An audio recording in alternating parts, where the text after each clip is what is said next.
Just another Australian artist for you, and there's a reason for this. We've gone real Aussie today, haven't we? Well, I haven't told you about it, so it's caught you off guard. But the reason I've gone Aussie is because the artist of the week, which will come up a little bit later, but I'll announce it now, is Lisa Mitchell. Do you know the name? I'm not aware of Lisa Mitchell, no. You should know the name. Why is that? Because it's our artist of the week. You're funny. I know. Well, we might as well get into the top 5, I guess, because, Top 5 is brilliant. Well, I love top 5. My favourite's probably Dear Diary, but top 5 doesn't go too badly. So it strikes some good points of discussion. It definitely does. Can't deny that. Well, as we just said, this week's top 5. Oh, yeah. Just keeping that voice warm there, are you, Lockie? Oh, yeah, you gotta keep the voice warm. Well, I don't consider myself, the world's most fashionable person, but I do take a keen interest in fashion and the way that I look, and I always find myself laughing at the way that other people look. No offense to them. Is that why you laughed at me this morning? Yeah, it was. No, that was because you made me wait to come around because you'd just gotten out of the shower. Yeah, well, that's making myself look good, so you can't argue with that. And you did look very pretty when you opened the door. Thank you. So thank you for that. So this week's top 5 is top 5. I just choked a little bit there. See, if you were warming your voice up like me, you wouldn't have that problem. This one is really emotional for me, actually. This week's top 5 least fashionable statements. Oh, it's the stuff. Well, coming in at number 5 is I don't know how much you care about your hair, but hair's a big one. Hair can really actually determine, whether you look tough, whether you look or no hair, a little gay, whether you look older or younger or whatever. So coming in at number 5 is least fashionable statements in the hair category is the comb over. And now don't mistake me here. I'm not talking about a side fringe. People get these mistakes because the side fringe is kind of in fashion these days. I'm talking the actual meaning of the word comb over is guys who have started to bald, who comb the hair on the top of their head over. Yeah. To I don't know what. You see some bad ones. Yeah, there's some very bad ones. I've always decided if I reach that point, no matter how much hair or little hair I have, you just shave it. I'm shaving, clean shaven. That's it. Yeah. It's the decision's made. I mean, come on. Or following the footsteps of Warnie. And some laser hair treatment. Hair treatment. At least, Yeah. The comb over's fooling no one. No, it's not. Another bad one in this hair category is I'll ask you a question. How old is too old to be using hair product? I've seen 40-year-old guys with spiked hair. Cut off is 35 max. Yeah. It's got to be 35. I would have said 30. When you're in your 30s, it's rough territory, Yeah, look, at that age, hair products actually aren't beneficial for keeping your hair. Oh, no. So they're actually not benefiting themselves. So you'd say about 35? Yeah, 35 max. Yeah. Right. You're even pushing it. Well, speaking of age barriers, number 4, least fashionable statement, cougar fashion. Are you familiar with can you explain it just a bit for our listeners? Well, basically, the word cougar has come about to describe older ladies who like to party it up with the younger generation. E.g. Demi Moore with Aston Kutcher. Kind of, yeah, exactly. Case in point. Now, number 4 is cougar fashion, because it's fine if you want to be in the presence of a younger person, but the way that they achieve it is through the things that they wear. One point I'm going to bring up is something, a term that really made me laugh first time I heard it. I didn't understand it, but I will explain it. Cougars typically wear something called a greyhound dress. You might ask yourself, why is it called a greyhound dress? Why is it? Because it's 2 inches from the hair.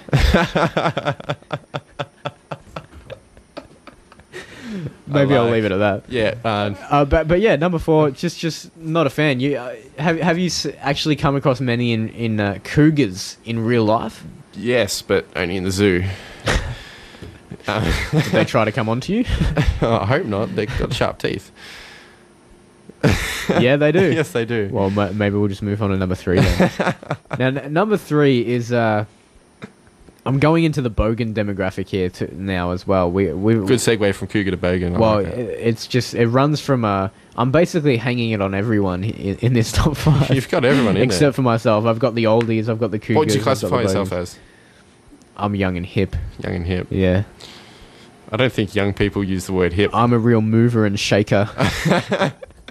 Well, number 3 and is Heartbreaker. I think that's a song. Probably.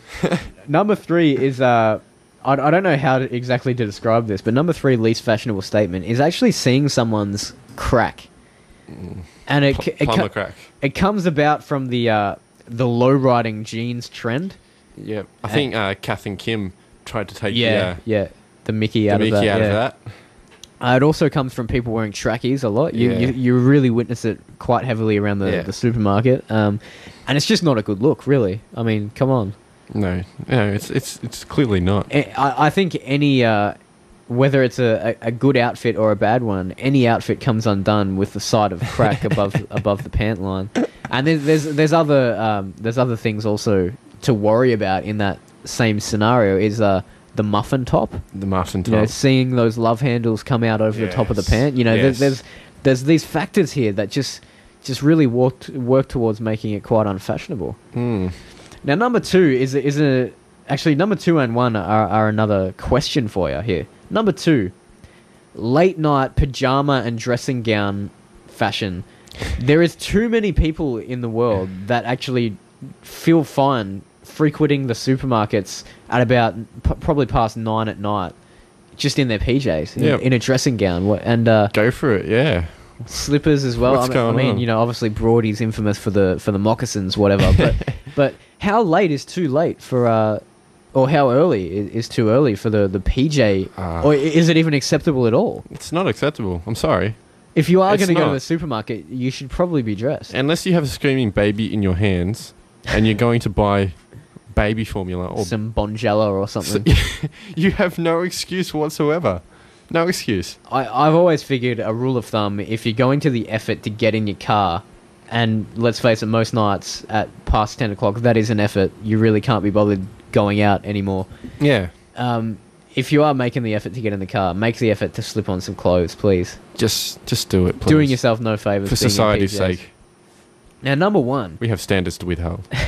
So they're faltering standards, but we're trying to keep them up there. It's like the radio show. Just slipping away from us every week. Number 1, though, is actually one that was brought up by my girlfriend, and this is one of her biggest pet hates.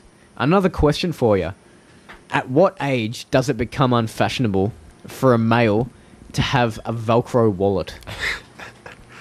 Once you hit high school. Well, I kid you not, I've seen grown men with a Velcro wallet. These people are clearly disturbed. It's a really unfashionable statement.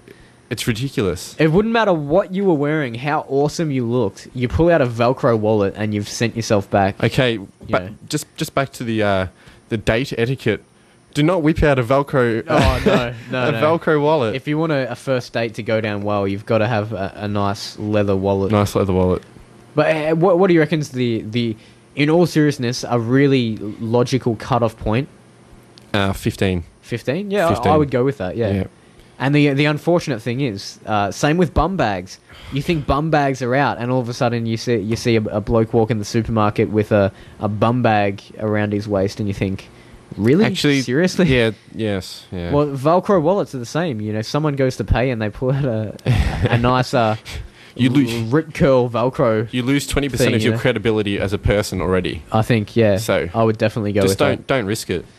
Well, that was the top 5 for this week, and as always, I will plug the fact that you can catch us online, or maybe as we speak, you are catching us online in our podcast, our YouTube channel, youtube.com/Couch Radio, or if you track us down on Facebook, that's basically the central hub for everything.